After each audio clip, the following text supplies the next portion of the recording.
Of Baroda के उन तमाम बैंक मित्रों हेतु है जो कि अब संचालक है। तो जैसा कि आप सब जानते हैं, आज इस वीडियो के माध्यम से हम बात करेंगे जनधन अकाउंट के बारे में। जो जनधन अकाउंट में जो चेंजेस लाया है, बैंक द्वारा जो चेंजेस किए गए हैं, उसके बारे में हम बात करेंगे।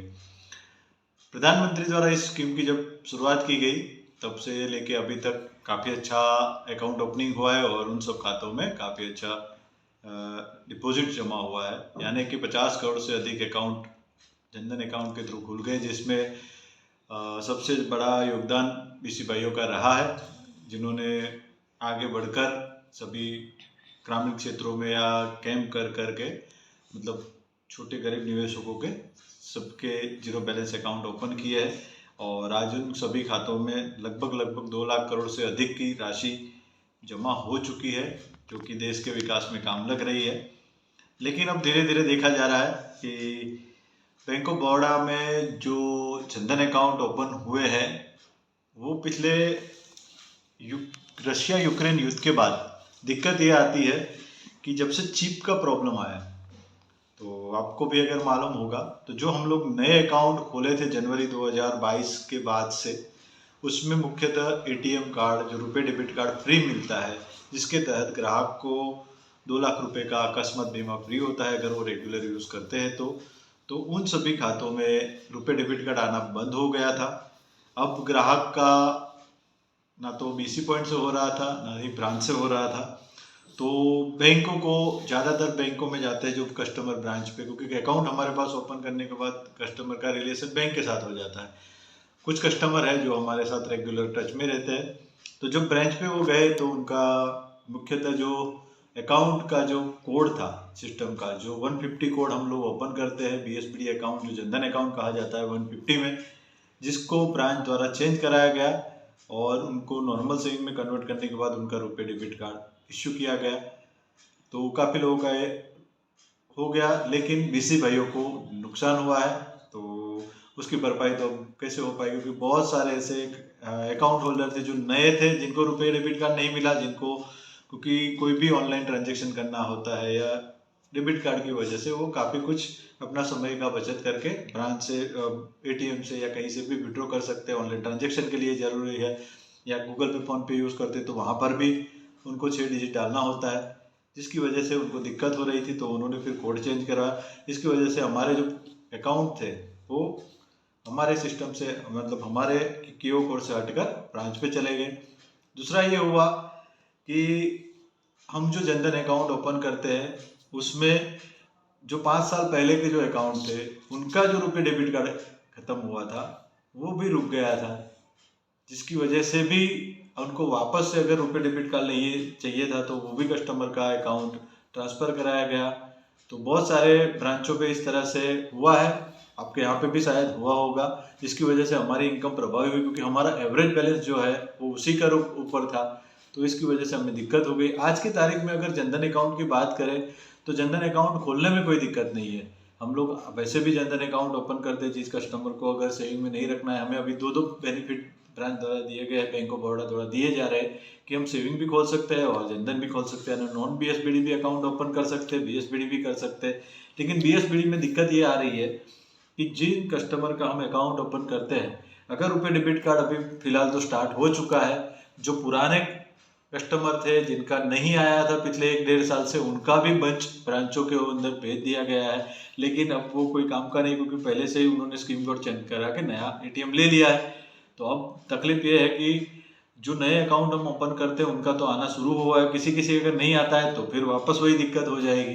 तो ब्रांच पे अगर ग्राहक जाते हैं तो कुछ जगह पे ये बताया जा रहा है कि भाई जनधन अकाउंट में नहीं मिलेगा तो आपको इस कोड को चेंज कराइए। तो कोड चेंज कराने की वजह से ग्राहक को भी लॉस है, उनको एवरेज बैलेंस मेंटेन रखना पड़ेगा, रुपए डेबिट कार्ड में जो 2 लाख का एक अकस्मात बीमा है वो चला जाएगा और उनको वो दिक्कत रहती है। तीसरे ये है कि बैंक द्वारा भी जीरो बैलेंस अकाउंट का कैंपेन अभी चलाया जा रहा है। हम जैसे पहले जीरो अकाउंट पर भी खोलते थे, अगर 100 रुपया भी इनिशियली अगर डिपॉजिट करवा दिया, 10 रुपया भी अगर डिपॉजिट करवा दिया, तो हमें उसके ऊपर पूरा कमीशन उसका जो था वो बनता था। लेकिन जब सर्कुलर नया बैंक द्वारा चेंज किया गया है, जिसमें हम 750 से ऊपर डालेंगे तभी हमें 25 रुपये का कमीशन बनता है, जो कि कॉर्पोरेट बीसी का 20% निकाल दो तो 20 रुपया हमारा होता है। अगर हम जीरो बैलेंस पे अगर खाता खोलते हैं, जिस तरह से मार्केट में समझाया जा रहा है बार बार वीडियो कॉन्फ्रेंसिंग के जरिए या बार बार न्यूज़पेपर में भी आ रहा है कि जनधन मतलब जीरो अकाउंट है, तो लोगों के दिमाग में यही है कि जीरो है जीरो है जीरो है, लेकिन फिर भी हम लोग उसमें कुछ ना कुछ इनिशियल डिपॉजिट करवाते हैं ताकि कस्टमर का हमारा जीरो अकाउंट रहे नहीं, क्योंकि हमें इस तरह का बर्डन है कि भाई आपको जीरो नहीं रखना है अकाउंट, तो हम लोग तो उस तो करते हैं। लेकिन दिक्कत यही है कि अगर हम 750 से नीचे रखेंगे तो हमें कमीशन कम मिलता है, तो ये भी एक हमारे पास दिक्कत है। तो बीसी करे तो करे क्या। दूसरा कि ब्रांच के अंदर जिस तरह से अकाउंट ओपनिंग का कैंपेन चलाया जा रहा है, तो मुख्यतः सब लोग अब वहीं पे अकाउंट ओपन करने के बारे में बोल रहे हैं, जिसकी वजह से वो जो ब्रांच के टैब से जो अकाउंट ओपन होता है, चाहे लाइट हो ब्रो हो, ये दो मुख्यतः स्कीम अभी चलाई जा रही है, जिसमें दिक्कत यह है कि उन खातों के अंदर उनको चेकबुक फैसिलिटी, एटीएम फैसिलिटी, सारी चीज़ उसमें हो जाती है। हमारे यहाँ पर दिक्कत यह है कि हम सिर्फ रुपए डेबिट कार्ड ही का ऑप्शन अंदर आ रहा है, और रुपए डेबिट कार्ड अगर आ गया तो ठीक है, अगर नहीं आया तो फिर वापस ग्राहक को, कस्टमर को बीसी को कोड चेंज होने के बाद ही वो आ रहा है। तो हमारे अभी तक बहुत सारे अकाउंट ऐसे कन्वर्ट हो चुके हैं पिछले 1-1.5 साल में। तो हमने बहुत बार एफआई को बोला, हमारे कॉर्पोरेट बीसी को बोला, लेकिन अभी तक उसका कोई निस्तारण आया नहीं है। हालांकि अभी शुरू हो चुका है, नए अकाउंट में आना शुरू हो चुका है, लेकिन किसी अगर नहीं आता है कि किसी कारणवश अगर एड्रेस में मिसमैच है, ब्रांच पे अगर नहीं पहुंचा, घर पर नहीं पहुंचा, तो उन कस्टमर को दिक्कत हो जाती है। और जो ब्रांच से अकाउंट हो रहे हैं उस अकाउंट के अंदर बिल्कुल भी सारी फैसिलिटीज उनको मिल जा रही है। हमारे अकाउंट में है कि हमको अकाउंट खोलने के बाद जो आधार में जिस तरह के मुख्यतः डिटेल्स है, मुख्यतः हम बात करें तो गुजरात की बात करते हैं। गुजरात में जो आधार कार्ड बनता है, जिसमें कि सपोज मैं हूँ तो मेरा अगर नाम लिखा है कि सपोज परमार, उदाहरण के तौर पे बता रहा हूँ, परमार संजय कुमार जस भाई, इस तरह से अगर पूरा नाम है, तो एटीएम जो रुपए डेबिट कार्ड बनता है हमारे सिस्टम के अंदर इस तरह से डाला गया है कि फर्स्ट और लास्ट दो ही नाम आएगा, यानी मिडिल नेम अगर मेरा है तो मेरा नाम ही नहीं आएगा प्रिंट के ऊपर, तो वो एक दिक्कत है।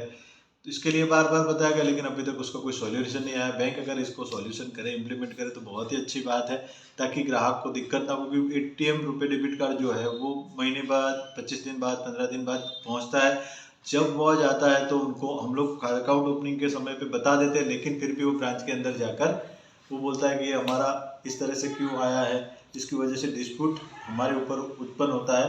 ब्रांच के स्टाफ को उतनी मालूम नहीं होता है, जिसकी वजह से वो बोल देते हैं कि इस तरह से नहीं होना चाहिए, लेकिन इस तरह से आने की वजह से हमारे ऊपर ही वापस तकलीफ उत्पन्न होती है। तो बैंक को जनधन अकाउंट में एक है कि भाई ज़्यादा से ज़्यादा बीसी उसमें इन्वॉल्व हो और ज़्यादा से ज़्यादा उनका इनकम बढ़े।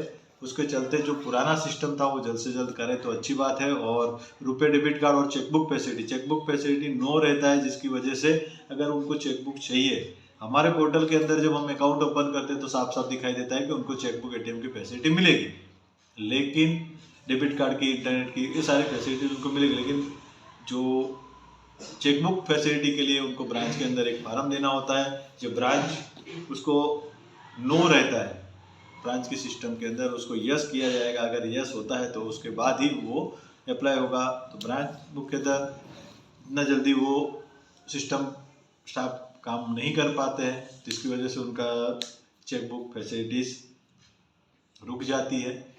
चेकबुक की बात करें तो हमें पोर्टल के अंदर चेकबुक अलाउ करने की फैसिलिटीज दी गई है, तो उसमें भी हम देखते हैं कि चेकबुक जैसे ही हम इश्यू करते हैं तो कस्टमर के अकाउंट में पैसे डेबिट हो जाते हैं। तो दिक्कत यही है कि जो ब्रांच के अंदर जब कस्टमर फार्म भर के दे रहा है तो उसको 6 महीने में या कुछ एक चेकबुक कुछ फ्री होती है, यानी साल में 2 चेकबुक का फ्री का कुछ नियम है। लेकिन हमारे पोर्टल से अगर हम करते तो उसका पैसा कटता है, तो ये पैसा भी अगर कटना बैंक अगर बंद कर दे तो हमारे लिए बहुत ही अच्छी बात है। पासबुक प्रिंटिंग की बात करें तो जो हमें पासबुक प्रिंटिंग का ऑप्शन बार बार बताया जा रहा है, बहुत से बीसी भाइयों को मिला है, वो काम कर रहे हैं, लेकिन उसके अंदर जो कस्टमर का फिंगर डाला गया है उस क्लोज को अगर बैंक हटा दे तो हमारे लिए बहुत ही अच्छी बात है। उसके लिए बार बार बात किया गया, मीटिंग में भी बोला है, लेकिन उसका कुछ सिक्योरिटी रीजन बताकर उसको अभी तक कुछ इम्प्लीमेंट नहीं किया। अगर उस चीज़ को अगर हट जाए तो बहुत से कस्टमर, जैसे अभी ब्रांचों के बाहर जो पासबुक प्रिंटिंग लगी हुई है, मुख्यतः हम बड़ौदा की बात करते हैं तो बहुत सारा दिक्कत आता है। कस्टमर एक ब्रांच से दूसरी ब्रांच से तीसरी ब्रांच, इस तरह से वो घूमते रहते हैं। और पासबुक प्रिंटिंग जल्दी नहीं होती है, 2-3 बार ब्रांच में उनको विजिट करना पड़ता है, नई ब्रांच पासबुक है वापस री इश्यू करानी पड़ती है, उसके बाद जाके कहीं पे कुछ उनका पासबुक प्रिंटिंग हो पाता है। तो ये फैसिलिटी हमारे लिए बहुत ही फायदेमंद है, बैंक कस्टमर के लिए भी बहुत ही अच्छी बात है। लेकिन इसमें एक ही क्लॉज है कि अगर पासबुक प्रिंटिंग में से अगर कस्टमर का फिंगरप्रिंट हट जाए तो हमारे लिए बहुत ही अच्छी बात है। आज इस वीडियो के माध्यम से जो हम काम कर रहे हैं, हमें जो दिक्कत हो रही है उसके बारे में ही बात कर रहे हैं। बहुत सारे बीसी भाई नए जुड़े होंगे, उनको भी पूरी जानकारी नहीं मिलेगी। जो पुराने बीसी भाई है उनको तो पूरी माहिती है। हम एपीवाई करने जाते हैं, जैसे कि कल ही मैंने 2 अकाउंट ओपन किए नए, उसका एपीवाई के लिए आज जब बुलाया 24 घंटे, एक तो हमें क्लोज है कि 24 घंटे के बाद वो अकाउंट डेबिट फ्रीज होगा, तो जो अनफ्रीज करना है तो 24 घंटे तक वेट करना है। यानी कल जो अकाउंट खोले थे मंगलवार को, आज एपीवाई का कैंपेन था, तो आज मैंने उन कस्टमर को बुलाया। फिंगरप्रिंट से जब उसको करने जाते हैं, हमारे सिस्टम से ही खोला अकाउंट, आधार कार्ड से फिंगरप्रिंट से खुला हुआ अकाउंट ही केवाईसी अकाउंट है, लेकिन फिर भी आज हमें नहीं करने दिया। वो फार्म मुझे ब्रांच के अंदर सबमिट करना पड़ा। उसके अंदर एरर आ रहा है स्टेट कोड, कभी स्टेट कोड आपको एरर दिखाई देगा, कभी मोबाइल नंबर का कुछ एरर आएगा, कभी कुछ एरर आएगा। तो ये सब दिक्कतें हैं। अगर कस्टमर आईडी की बेस पे अगर हम एपीवाई कर सकते हैं तो, क्योंकि एपीवाई भारत सरकार की ओर से बैंक को प्रेशर रहता है, बैंक सीधा सीधा कॉर्पोरेट बीसी को बताती है, कॉर्पोरेट बीसी हमें प्रेशर दे रहा है, क्योंकि कॉर्पोरेट बीसी बार बार आपके ग्रुपों में भी मैसेज अगर आया होगा कि अगर आप नहीं करेंगे तो आपका कोड निरस्त कर दिया जाएगा। इस तरीके के मैसेज सालों से चल रहे हैं, महीनों से चल रहा है, क्योंकि एपीवाई का प्रेशर सबसे ज़्यादा रहता है, क्योंकि वो भारत सरकार को उसका टारगेट अचीव करना होता है। तो वो सीधा बैंक को बताते हैं डीएफएस से, और डीएफएस से बैंक पर आने के बाद वो कॉर्पोरेट बीसी को बताते हैं, कॉर्पोरेट बीसी हमें इसके लिए फोर्सली करते हैं। 3 स्कीमें मुख्यतः, जैसे एपीवाई है, आधार पीएमजेजेबीवाई है, पीएमएसबीवाई, उसका हमें प्रेशर रहता ही है। जो नए बीसी भाई जुड़े हैं, अभी नए होंगे तो मालूम नहीं, लेकिन ये 3 स्कीमों में आपको पार्टिसिपेट करना ही होगा, क्योंकि बीसी के ऊपर ही ये 3 स्कीमों को फिलहाल डाला गया है। और जब भी इसका कैंपेन आएगा बीसी को ही, उसके बारे में ब्रांच से भी आपको आएगा, कॉर्पोरेट बीसी से आएगा, एफआई डिपार्टमेंट से आएगा, हर जगह से आएगा। तो हमें फिंगरप्रिंट से काम करने में जो बार बार समस्या आती है, जो एरर आती है, वो एरर को अभी तक हमको बताया नहीं जा रहा है। इस पर्टिकुलर इस विषय में अगर कोई सबको किसी को जानकारी हो तो कमेंट में अवश्य बताएं। जो पुराने बीसी काम कर रहे हो कि स्टेट कोड क्यों आता है, उसका रीज़न क्या है, उसको कैसे सॉल्व किया जाए। मोबाइल नंबर नॉट लिंक का कुछ एरर जिस तरह से आ रहा है, मोबाइल नंबर का एरर, तो वो क्यों आता है, क्योंकि हमारे द्वारा ही खोले हुए अकाउंट में भी हम नहीं कर पाएंगे तो फिर ब्रांच के अकाउंट से हम कैसे कर पाएंगे। बाहर के खातों का अगर हम फार्म भरवाते हैं किसी अन्य ब्रांच का, तो वो भी हमारे सिस्टम से जल्दी नहीं होता है। पीएमएसबीवाई जेजेबीवाई हो जा रहा है, लेकिन ईपीवाई में दिक्कत आती है। तो इस तरह का जो ये समस्या है, उसका जल्द से जल्द कुछ निस्तारण हो। तो इसी के लिए अगर आपके भी कुछ प्रॉब्लम हो तो कमेंट में अवश्य बताएं। वीडियो अगर अभी तक अच्छा लगा हो तो इसको लाइक करें, शेयर करें। डीएसए चैनल पे आप नए हैं, फर्स्ट टाइम विजिट कर रहे हैं, तो इस चैनल को सब्सक्राइब करके बेल आइकन पे क्लिक कर लें, ताकि बीसी रिलेटेड जो भी मैं वीडियो बनाऊँ आप तक सबसे पहले पहुंचे। आज का वीडियो बनाने का मुख्य उद्देश्य यही था कि हम जो काम करते हैं, हमें जो समस्या होती है उसके बारे में हम बीसी भाइयों को सही से जानकारी मिलती रहे, और हम एक दूसरे को इस तरह से कोऑपरेट करके एक दूसरे के जो, अगर आपके पास भी कोई टेक्निक है, नई जानकारी है, जिस तरह से उसको सॉल्यूशन ला सकते हैं, तो हमारे लिए अच्छी बात है। क्योंकि कॉर्पोरेट बीसी में भी जल्दी उतना हमें सपोर्ट नहीं मिल पाता है। जैसे अभी कमीशन का ही 2 महीने से कुछ गड़बड़ी है, जिस तरह से मैंने नवंबर में 25 अकाउंट खोले, लेकिन कमीशन 16 का ही बना है, उसके रिलेटेड मैं वीडियो बना चुका हूँ। लेकिन जब कॉर्पोरेट बीसी को बात किया गया तो कॉर्पोरेट बीसी एफआई से बात किया गया तो कॉर्पोरेट बीसी को बोला, कॉर्पोरेट बीसी में जो हमारे स्टाफ है उनको बोला, तो वो बोले कि आप डायरेक्ट बात करिए। तो वहाँ पर भी 2 बार मेल चल चुका, लेकिन अभी तक उसका कोई रिप्लाई आया नहीं, ना ही कमीशन रिपोर्ट आया था। कि कमीशन रिपोर्ट अगर दिसंबर का जो अभी 18 जनवरी को क्रेडिट हुआ है कमीशन, तो उसका भी अगर मेल पे कोई रिपोर्ट आए तो भी पता चले कि नवंबर में कितना लॉस था और दिसंबर में कितना लॉस हुआ है, ताकि उस रिपोर्ट को मिला के हम एफआई में, बैंक में और कॉर्पोरेट बीसी को बता सके। तो इस तरह की समस्या है जिसका जल्द से जल्द निस्तारण नहीं होता है, जिसकी वजह से दिक्कत होती है। तो हम तो पुराने बीसी है, जो पुराने बीसी है वो उनके पास तो ये सब जानकारी मिल जाती है, लेकिन जो नए बीसी भाई उनको अगर नहीं है तो हमारे सारे वीडियो को अगर आप देखिए, अगर आप नए हैं, अगर आपको अभी तक कुछ जानकारी नहीं है तो हमारे जितने भी वीडियो BC रीडर बनाए उनको आप एक बार अवश्य देखें। उन वीडियो के थ्रू आपको काम करने में सुगमता रहेगी, पूरी जानकारी मिलेगी। तो आज के इस वीडियो के माध्यम से आपको बस यही जानकारी देनी थी। मिलते हैं नए वीडियो में, तब तक के लिए धन्यवाद। शुभ रात्रि।